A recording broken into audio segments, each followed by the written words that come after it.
Margaret Collins hung her worn coat on the brass hook of the mansion's service entrance, never knowing that her gentle touch and unwavering compassion would shatter the carefully constructed lies of one of the city's most powerful families. The wealthy widower Richard Blackwood had convinced himself and everyone around him that his 8-year-old son Timothy was completely blind, a tragic consequence of the car accident that claimed his wife's life 3 years prior. But Margaret, a humble woman who had spent her life caring for others despite her own struggles,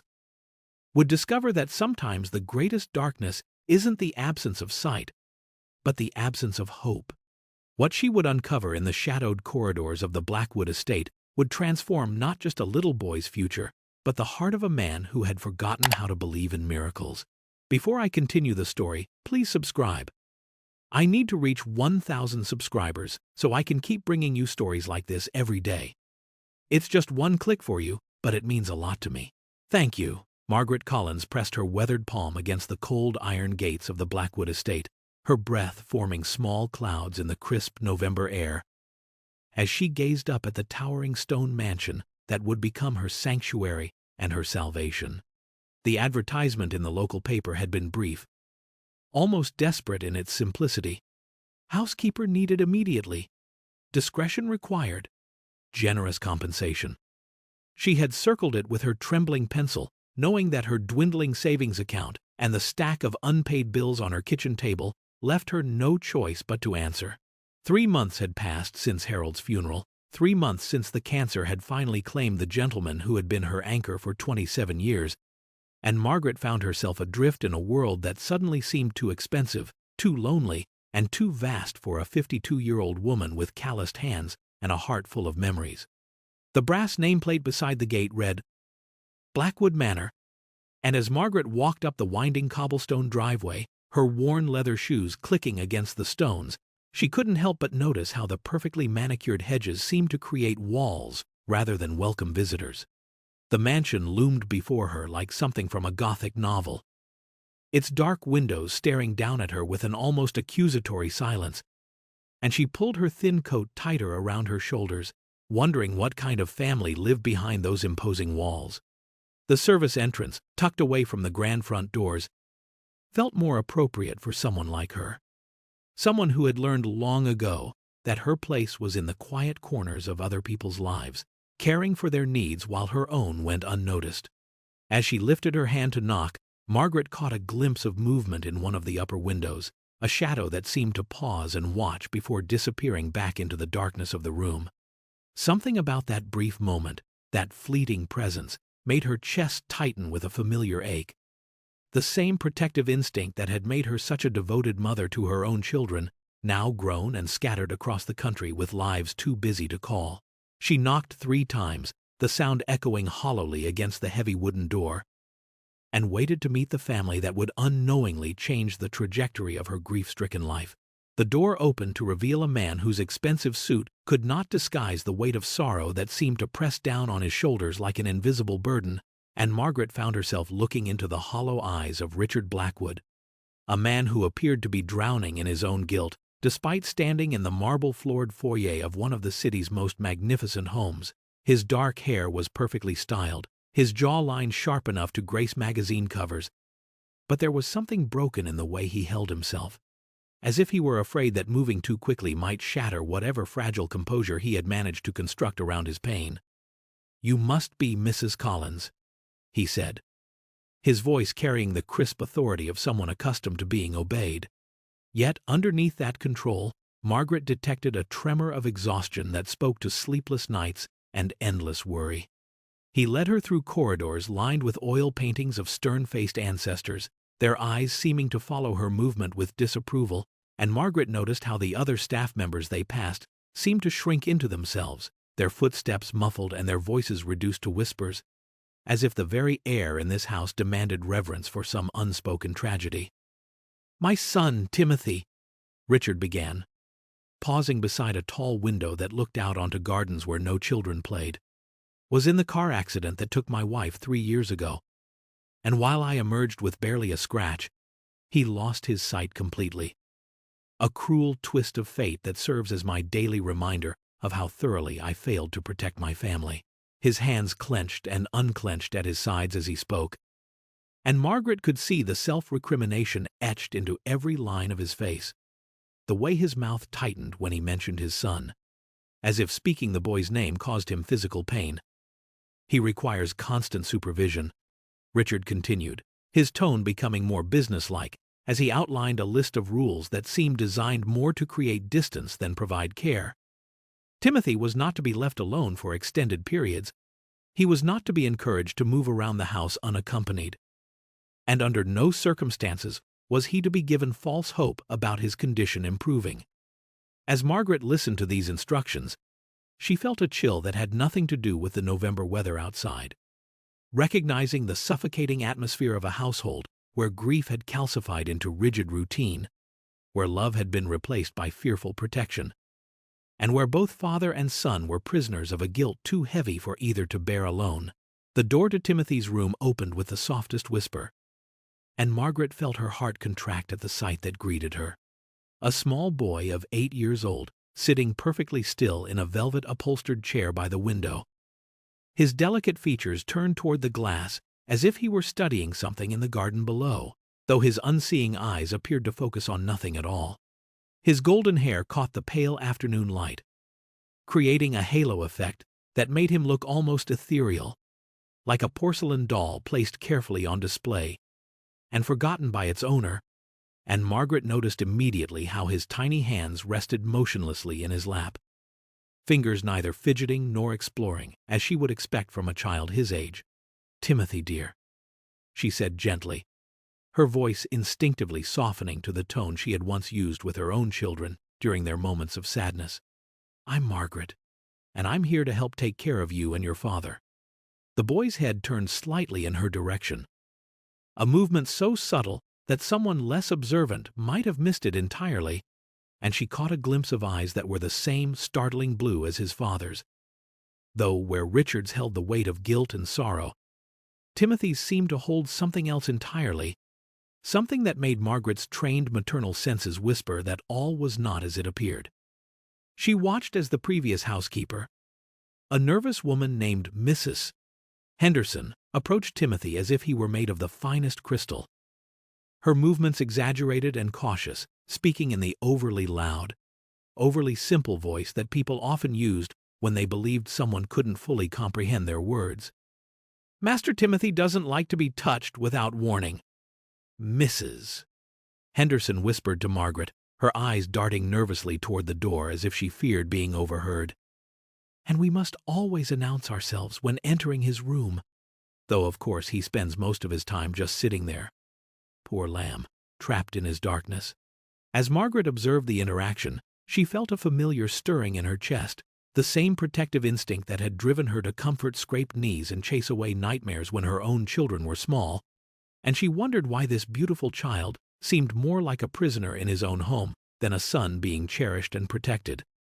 Why the very air around him seemed heavy with unspoken secrets and carefully maintained lies. Over the following days, as Margaret moved through the grand rooms of Blackwood Manor with her practiced efficiency, polishing silver that gleamed like captured moonlight and arranging fresh flowers that seemed to wilt almost immediately in the house's oppressive atmosphere,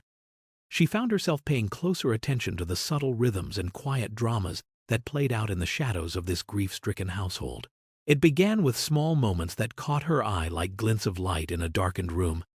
The way Timothy's head would turn toward the sound of footsteps in the hallway a fraction of a second before they became clearly audible, his golden hair catching the movement, as if he were tracking something that only he could perceive. When Margaret dropped her feather duster one afternoon, the soft thud barely registering in her own ears, she watched in fascination as Timothy's face immediately oriented toward the source of the sound, with a precision that seemed almost impossible for someone navigating the world through hearing alone. His movements, too, struck her as oddly confident for a child supposedly lost in perpetual darkness. When he reached for his water glass during lunch, his small hand moved in a direct line without the tentative searching motion she would expect, his fingers closing around the crystal tumbler with the assurance of someone who knew exactly where it would be. Margaret began to catalog these moments in her mind like a detective gathering evidence of some benevolent crime, noting how Timothy never bumped into furniture despite moving through his room with what appeared to be casual familiarity. How his head would tilt at just the right angle when birds sang outside his window, as if he were following their flight patterns across the sky. She watched him during his afternoon rest periods when he sat in his chair by the window with his face turned toward the garden. And she could swear she saw his eyes shift and focus,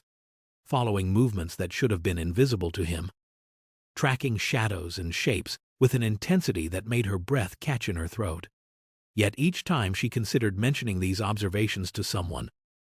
her words died on her lips, held back by the fear that she might be imagining things, that her own desperate need to find hope in this house of sorrow was causing her to see miracles where none existed, and she found herself caught between her growing certainty that something was not as it seemed and her terror of raising false hopes in a household that had already endured more heartbreak than any family should bear. During her afternoon breaks, when the other staff members retreated to their quarters or stepped outside for fresh air, Margaret found herself drawn to Timothy's room like a moth to a gentle flame, carrying with her the worn copy of The Secret Garden that she had once read to her own children during countless bedtimes in their modest home. She would settle into the chair beside his window, her voice soft and melodic, as she brought Frances Hodgson Burnett's words to life, painting pictures of hidden gardens and healing friendships that seemed to resonate in the quiet space between them. She would say during the natural pauses in the story, "I used to have a garden much like Mary's, though it wasn't nearly as grand. Just a small patch behind our little house where I grew tomatoes and roses. And my husband Harold would tease me that I talked to the plants more than I talked to him." Timothy's response came gradually, like sunrise creeping across a winter landscape, beginning with the almost imperceptible tilting of his head when she spoke, then progressing to small smiles that would ghost across his delicate features when she described the antics of her own children or shared memories of Harold's gentle humor and endless patience with her tendency to rescue stray cats and injured birds. She told him about her daughter Sarah, who had become a teacher in Oregon and sent letters filled with stories about her students, and her son Michael, who worked as a carpenter in Texas and built the most beautiful cabinet she had ever seen, though she admitted with a wistful laugh that she missed having them close enough to spoil with her homemade cookies and unsolicited advice. As the days passed, Timothy began to respond with tiny nods when she asked if he was enjoying the story, and once, when she described the way Harold used to dance with her in the kitchen while dinner was cooking, she caught what looked suspiciously like tears gathering in the corners of his eyes. These precious moments felt like sacred secrets shared between them, small rebellions against the suffocating rules and rigid routines that governed the rest of the household. And Margaret found herself looking forward to these quiet interludes with an intensity that surprised her, as if this beautiful, mysterious child was somehow filling a void in her own grieving heart that she hadn't even realized existed until she began to see him smile. The whispered conversations that Margaret overheard in the servants' quarters painted a picture of tragedy so profound that it seemed to seep into the very walls of Blackwood Manor. A story of love destroyed in a single moment of twisted metal and shattered glass that had left the surviving members of this once happy family trapped in a prison of their own guilt and grief. Mrs. Henderson, whose nervous disposition suddenly made perfect sense,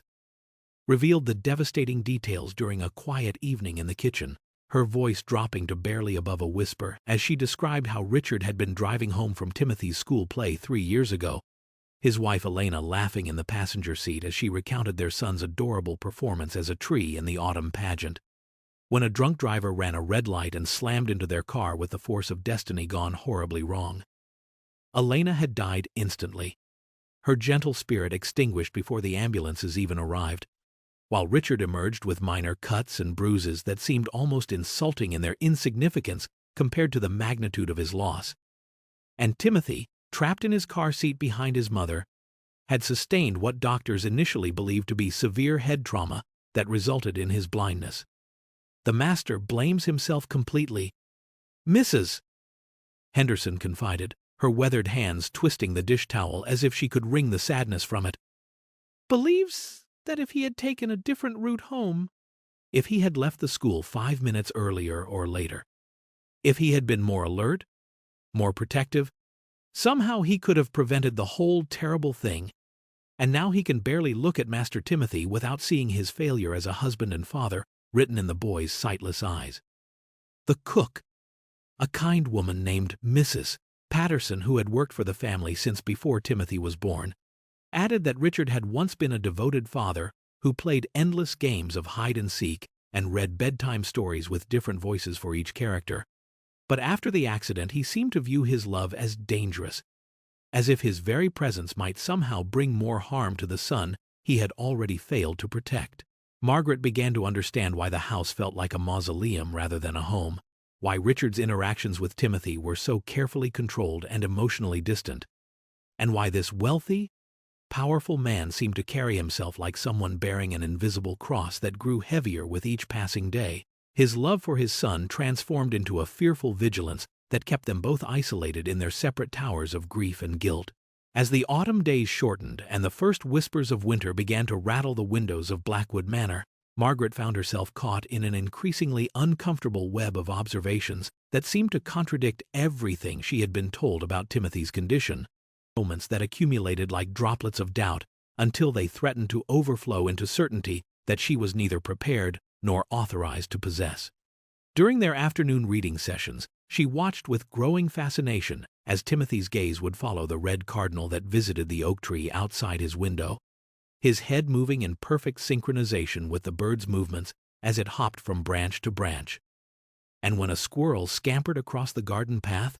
she could swear she saw the boy's eyes track its progress with the focused attention of someone who was not only seeing but genuinely enjoying the small spectacle of nature unfolding before him. His navigation of his bedroom had become increasingly confident over the weeks she had been caring for him,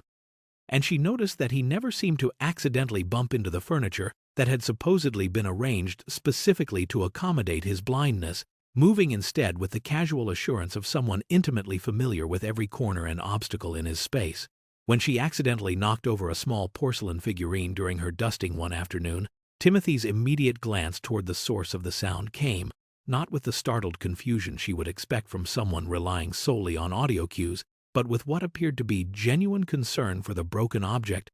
his expression suggesting that he had witnessed the accident rather than simply heard it. Margaret found herself lying awake at night in her small room on the third floor, staring at the ceiling and wrestling with the implications of what she was witnessing, torn between her growing conviction that Timothy could see and her terror of being wrong, of raising false hopes in a household that had already been shattered by one devastating deception of fate. She imagined trying to explain her suspicions to Richard, pictured the look of desperate hope that would surely cross his features before transforming into crushing disappointment if she was mistaken, and the thought of being responsible for adding even more pain to this broken man's burden made her stomach clench with anxiety. Yet the evidence continued to mount with each passing day, challenging everything she believed about the nature of truth and the courage required to speak it, even when doing so might shatter the carefully constructed defenses that seemed to be protecting both father and son from facing an even more complicated reality than the one they had already learned to endure. The arrival of Dr. Nathaniel Hartwell at Blackwood Manor created a ripple of nervous energy throughout the household. His reputation as the city's most distinguished ophthalmologist, preceding him like an invisible crown of authority that made even the normally composed Richard pace the marble floors of the foyer while awaiting the specialist's verdict on his son's unchanging condition. Margaret watched from the hallway as the distinguished gentleman, his silver beard perfectly trimmed and his expensive suit speaking to a practice that catered to the wealthy and desperate, was ushered into Timothy's room with the reverence reserved for visiting royalty. His leather medical bag gleaming with the promise of answers that everyone hoped for, but no one truly expected. Through the partially open door, Margaret could observe the examination as Dr. Hartwell positioned his instruments with practiced efficiency, his movements sharp and businesslike, as he began what should have been a thorough evaluation of Timothy's vision, though Margaret immediately noticed something peculiar about the doctor's approach that made her maternal instincts bristle with unease. The examination seemed rushed, perfunctory, as if Dr. Hartwell had already formed his conclusions before even touching his instruments to Timothy's face, and Margaret watched in growing amazement as the boy sat with an unusual stillness that bordered on performance, his small body rigid with what appeared to be concentrated effort, rather than the natural compliance of a child accustomed to medical procedures. When Dr. Hartwell shone his penlight into Timothy's eyes,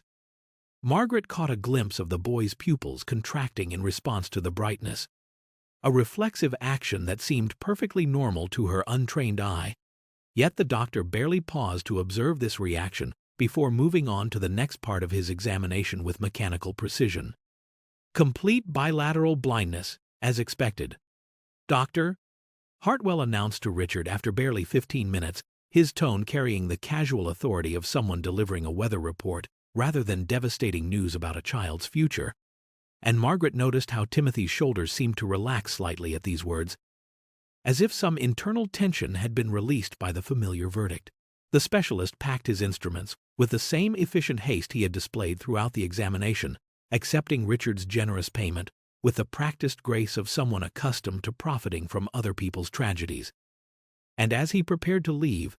Margaret caught something in his exchange with Richard that made her blood run cold. A look that passed between them, brief but unmistakable, that suggested this examination had been less about medical evaluation and more about maintaining a carefully constructed fiction that both men seemed desperate to preserve. The memories came flooding back to Margaret with startling clarity as she watched Timothy navigate another day of what was beginning to feel like an elaborate charade, remembering the countless times her own children had attempted to deceive her with their innocent lies and transparent performances that any mother worth her salt could see through from a mile away. She recalled how Sarah used to stand perfectly still when caught with cookie crumbs on her dress, as if remaining motionless could somehow make her invisible to maternal scrutiny, and how Michael would speak in an unnaturally careful voice when he was trying to hide a broken lamp or a scraped knee, his words measured and deliberate in a way that immediately signaled guilt to anyone who truly knew him. Timothy's behavior was beginning to feel eerily similar to those childhood deceptions, his movements too controlled, his responses too perfectly timed, his entire demeanor carrying the weight of someone working very hard to maintain a specific impression rather than simply existing naturally within his circumstances. When Margaret read to him now, she found herself studying his face with the practiced eye of a woman who had spent decades learning to read the subtle tells that children thought they could hide, and she began to notice how his expressions would shift and change in response to her words in ways that seemed to suggest he was not only hearing her voice but processing visual information that should have been completely inaccessible to him. The way he would blink when she turned the pages of her book, the manner in which his gaze seemed to follow her movements around the room, even when she was trying to be silent, the precise way he would reach for objects without any of the tentative searching that should characterize someone navigating the world through touch and sound alone, all of these observations piled up in her mind like evidence in a case she was afraid to prosecute. Margaret found herself caught between her growing maternal certainty that this child was hiding something significant and her deep respect for Richard's authority as both her employer and Timothy's father, torn between her instinct to protect what she increasingly believed was a frightened little boy trapped in a web of lies, and her fear of overstepping boundaries that could cost her not only her desperately needed job, but also the trust of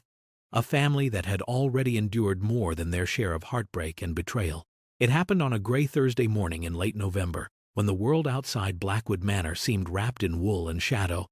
and Margaret was quietly dusting the crystal figurines on Timothy's windowsill while the boy sat in his usual chair, supposedly lost in the darkness that had supposedly claimed his sight 3 years ago. She was reaching for a delicate glass swan when a flutter of orange and black caught her peripheral vision, a monarch butterfly that had somehow survived the approaching winter and now landed with gossamer grace on the outside of Timothy's window,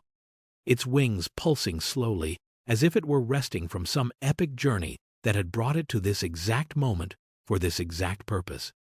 Margaret's hand froze halfway to the figurine as she watched Timothy's reaction, expecting the same blank stare that had greeted every other visual phenomenon in his room,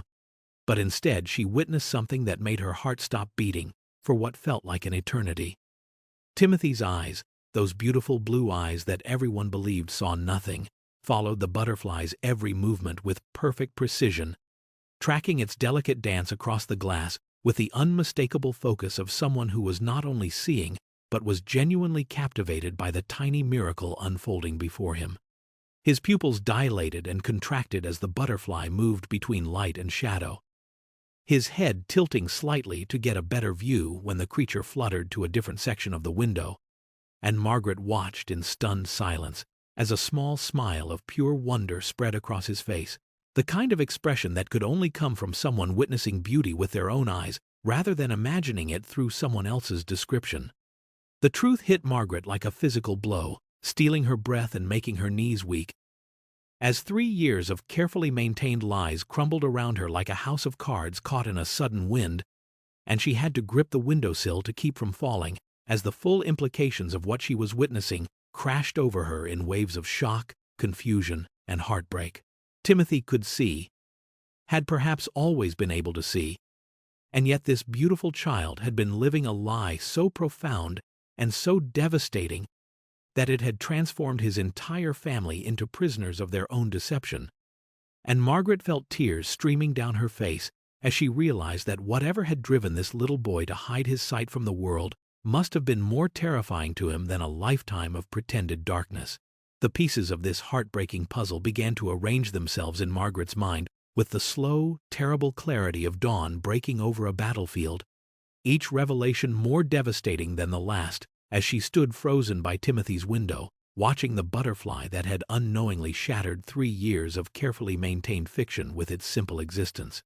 She understood now why Timothy's behavior had seemed so performative, why his responses were so precisely calculated, why he moved through his days with the exhausted precision of someone carrying an impossible burden, and as the full scope of his deception became clear, Margaret felt her heart breaking not just for the little boy who had chosen darkness over truth, but for the father who had unknowingly become complicit in his son's elaborate self-punishment. The psychology of it was as complex as it was tragic. Timothy, in the confused logic of a traumatized child, had somehow convinced himself that his blindness was either a fitting punishment for surviving when his beloved mother had not, or perhaps a protective shield that kept his guilt-ridden father from having to face the full reality of what the accident had cost their family. And Margaret realized with growing horror that this 8-year-old boy had been sacrificing his own sight, his own freedom, his own childhood, in a desperate attempt to manage emotions and responsibilities that no child should ever have to bear. She pictured him in those first terrible days after the accident, lying in a hospital bed and making the devastating decision that pretending to be blind would somehow make the pain more bearable for everyone involved, not understanding that his noble deception would trap them all in a prison of grief and guilt that grew stronger with each passing day. The complexity of the situation overwhelmed her as she considered how deeply this lie had embedded itself into every aspect of their lives. The medical appointments that maintained the charade, the household routines designed around his supposed disability, the emotional walls that Richard had built to protect himself from further heartbreak, and the terrible isolation that both father and son had endured because neither could face the truth that might have set them free. Margaret wiped her tears with the back of her hand and squared her shoulders with the determined resolve of a woman who had spent her life fighting for the people she loved, knowing that she could not stand by and watch this beautiful family destroy themselves with misguided protection and unspoken grief, understanding that sometimes the greatest act of love requires the courage to shatter comfortable lies in service of painful truths. The weight of Timothy's secret pressed down on Margaret's shoulders like a lead blanket in the days that followed her devastating discovery, transforming every interaction in the Blackwood household into a complex performance that she now watched with the painful clarity of someone who understood the true script being played out behind the curtain of lies. She observed Richard's interactions with his son with new eyes, seeing how the man's careful distance and clinical approach to Timothy's care served as protection against the crushing guilt that threatened to destroy him whenever he looked too closely at the child he believed he had failed. And she realized that Timothy's blindness had become a necessary barrier that allowed Richard to function without confronting the full magnitude of his perceived responsibility for the accident that had shattered their world. The boy's supposed disability gave Richard permission to treat his son like a fragile patient, rather than the living reminder of his wife's death, and his own inadequacy as a protector, and Margaret watched with growing understanding as she witnessed the elaborate dance they performed around each other, each maintaining just enough emotional distance to avoid the devastating intimacy that true healing would require. Timothy, in his childish wisdom, seemed to understand that his father needed this buffer between them, that Richard's guilt was so profound and destructive that any reminder of what the accident had actually taken from them might push the grieving widower completely over the edge into despair from which he might never recover, and so the boy continued his performance of blindness with the dedicated precision of someone protecting not just himself but the only parent he had left. Margaret found herself caught in an impossible position, carrying knowledge that felt like holding a live grenade, knowing that revealing the truth might destroy the fragile equilibrium that kept this broken family functioning, yet also understanding that their current existence was a kind of living death that prevented any possibility of genuine healing or connection. She watched Richard move through his days like a ghost haunting his own life, and she saw Timothy growing smaller and more isolated with each passing week, trapped in a prison of his own making, but unable to find the key that would set him free without potentially destroying his father in the process. And Margaret realized that sometimes the most devastating truths were the ones that people constructed elaborate lies to avoid facing.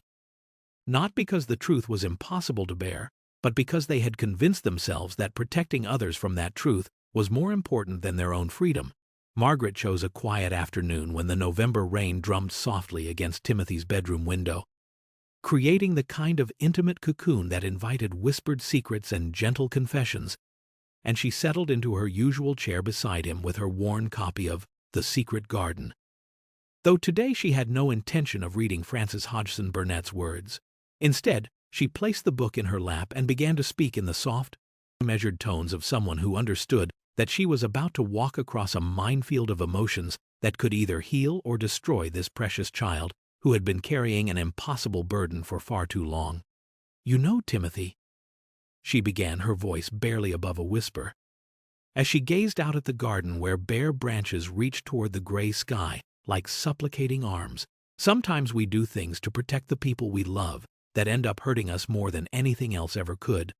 And sometimes those things start out feeling necessary but become prisons that we don't know how to escape." She watched from the corner of her eye as Timothy's small body grew very still, his breathing becoming shallow and careful in the way that children breathe when they sense that adults are approaching dangerous territory that might require them to reveal truths they have worked so hard to hide. "I once knew a little boy," Margaret continued, her hands folding gently over her book as she spoke, "who was so afraid that his sadness was making his father sadder that he pretended to be someone he wasn't, thinking that if he could just be different enough, maybe his father's pain would go away, and maybe they could both find a way to be happy again." Timothy's head turned slightly toward her voice, and she could see the rapid pulse at his throat that betrayed his growing anxiety and the way his small hands clenched into fists in his lap, and Margaret knew that she had found the right words to begin unlocking the door that this brave, damaged child had sealed around his heart. "The thing about that little boy," she said, reaching out slowly to place her weathered hand gently over his small fist, feeling the tremor that ran through his body at her touch, was that he didn't understand that his father loved him exactly as he was, not as he thought he should be, and that sometimes the greatest gift we can give someone is the truth, even when we think that truth might hurt them. A single tear rolled down Timothy's cheek, and Margaret knew that she had finally found the key to setting them both free. The words came tumbling out of Timothy like water breaking through a cracked dam, his small voice trembling with the weight of secrets that had been poisoning his young heart for 3 terrible years, and Margaret felt her own tears flowing freely as she listened to this beautiful child finally give voice to the devastating guilt and fear that had been slowly destroying him from the inside out. "I remember everything about the accident," he whispered, his blue eyes finally meeting hers with the desperate honesty of someone who could no longer bear the burden of deception. "I remember Mama laughing about my costume and how proud she was, and I remember the loud crash and the way everything went dark for a while. But when I woke up in the hospital and heard the doctors talking about my eyes, I could see the sadness on Daddy's face, the way he looked at me like I was broken because of him. His small hands twisted in his lap as the confession poured out of him like poison being drawn from a wound.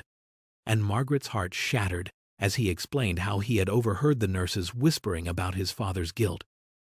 How Richard blamed himself for choosing that particular route home, for not leaving earlier,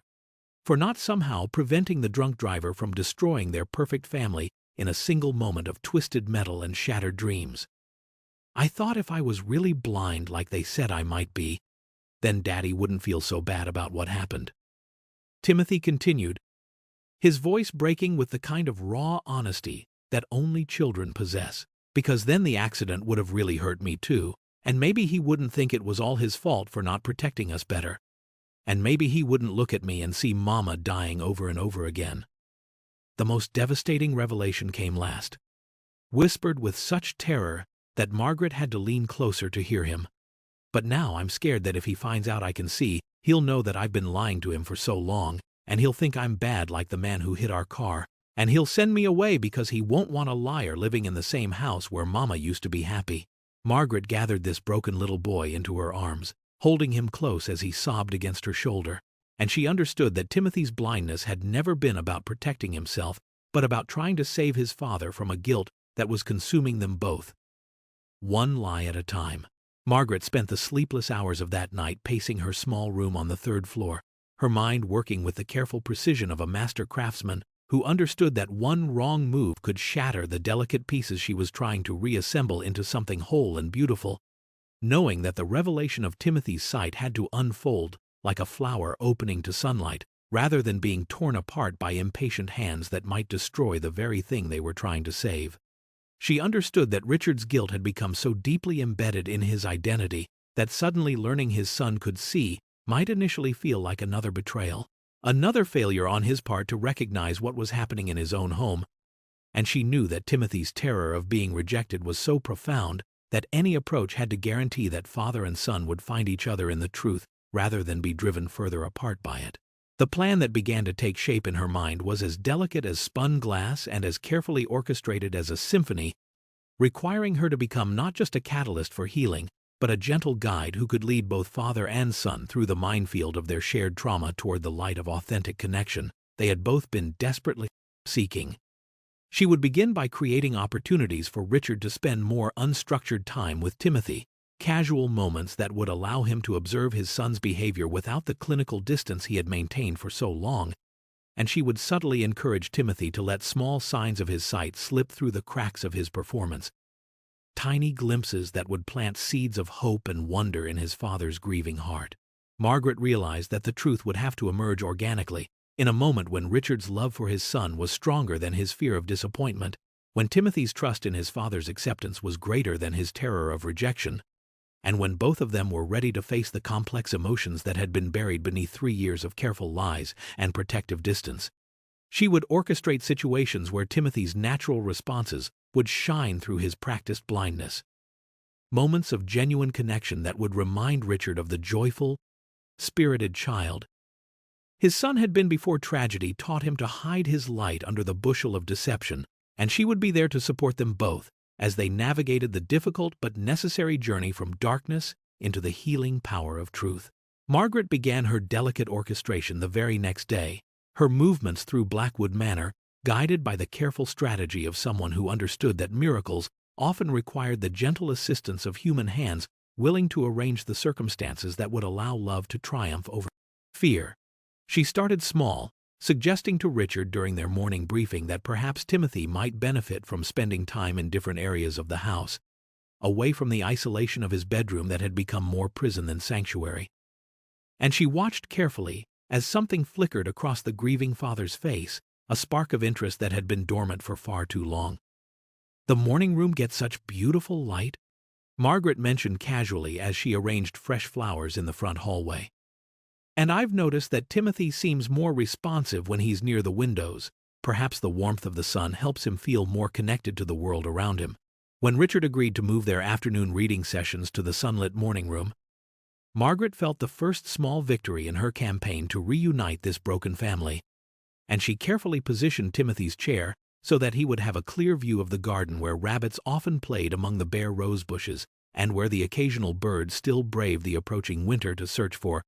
seeds. During their first session in the new location, Margaret watched with barely contained joy as Timothy's gaze was naturally drawn to a red squirrel that scampered across the terrace, his head turning to follow the creature's playful antics.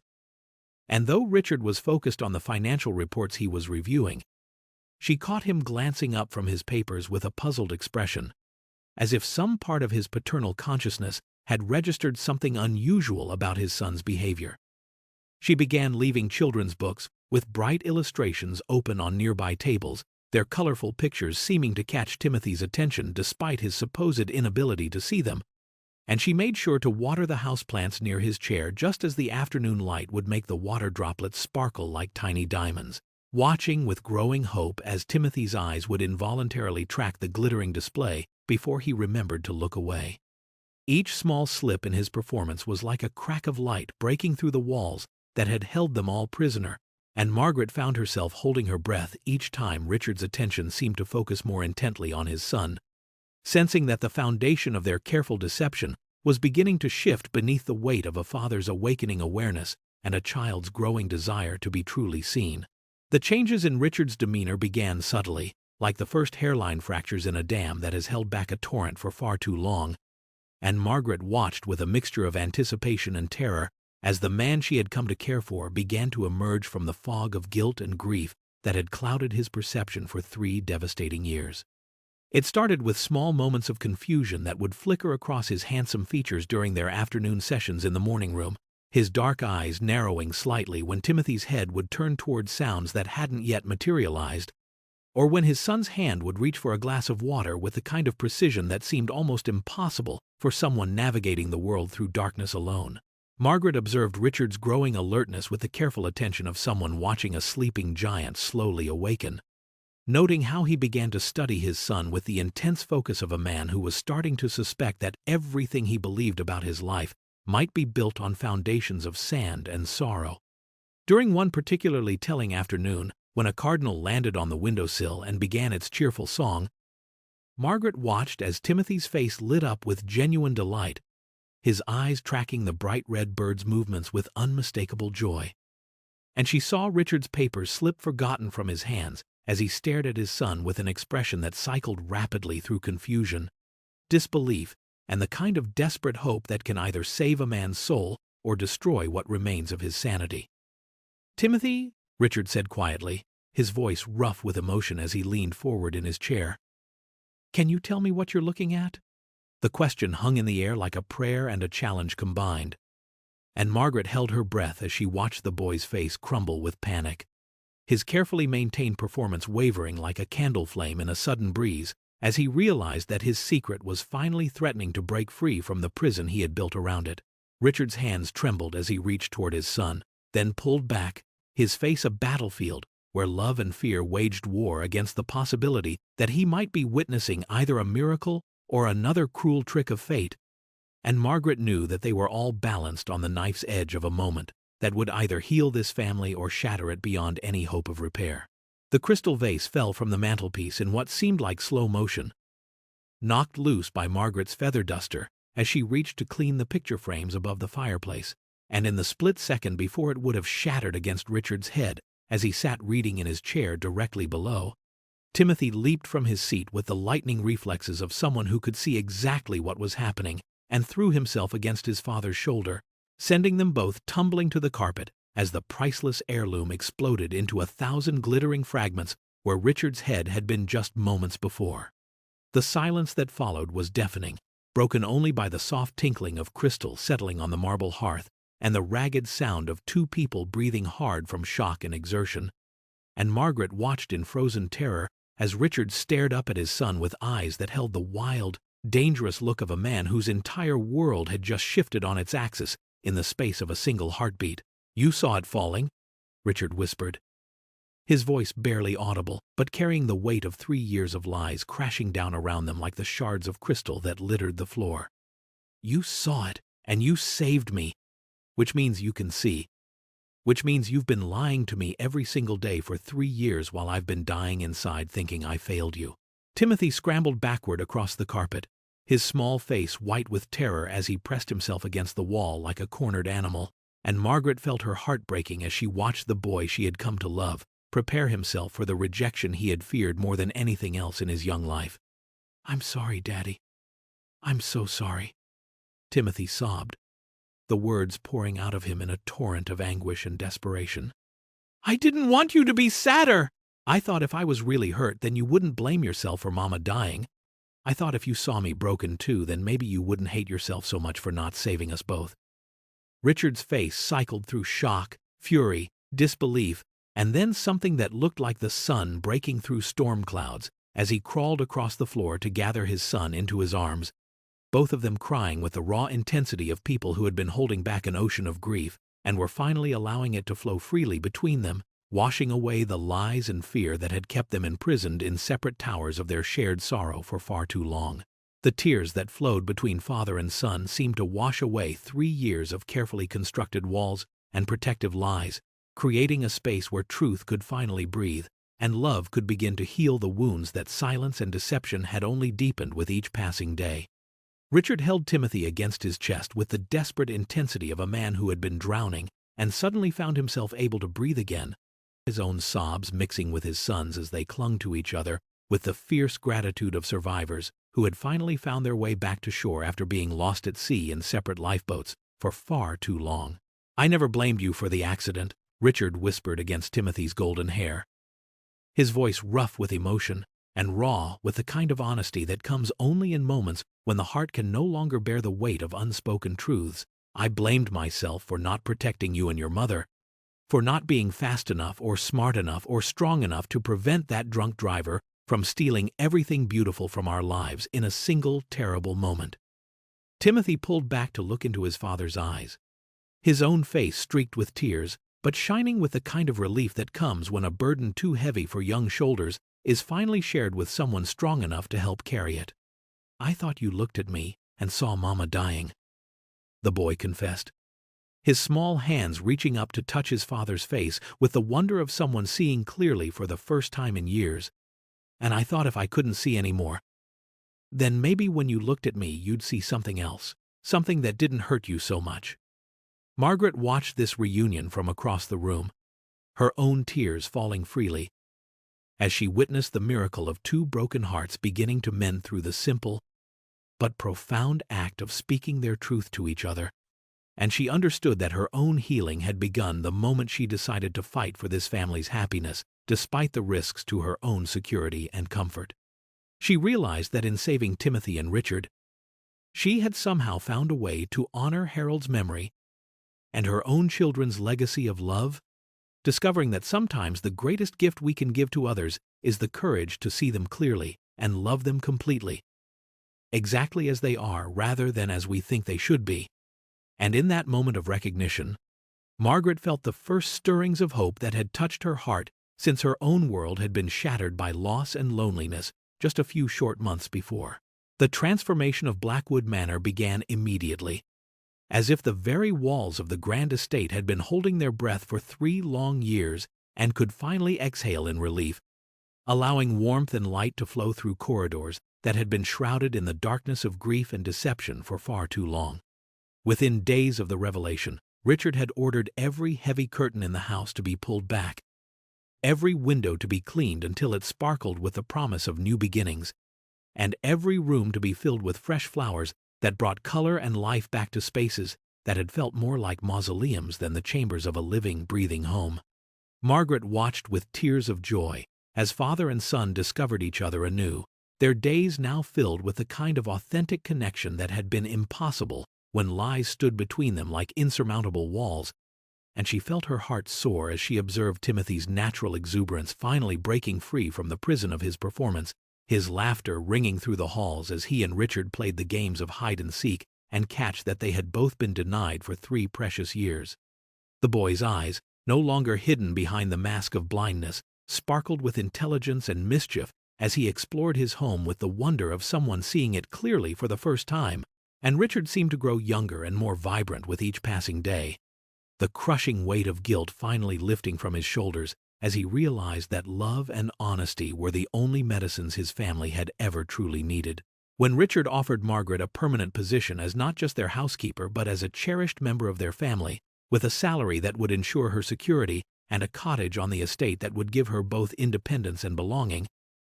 she felt Harold's presence like a warm embrace, as if her beloved husband were whispering his approval of the new life she had found through her courage to see past the surface of other people's pain. On Christmas morning, as Margaret sat in the morning room watching Timothy and Richard build a snowman in the garden, their faces bright with joy and their movements free from the careful choreography of grief that had once defined their every interaction,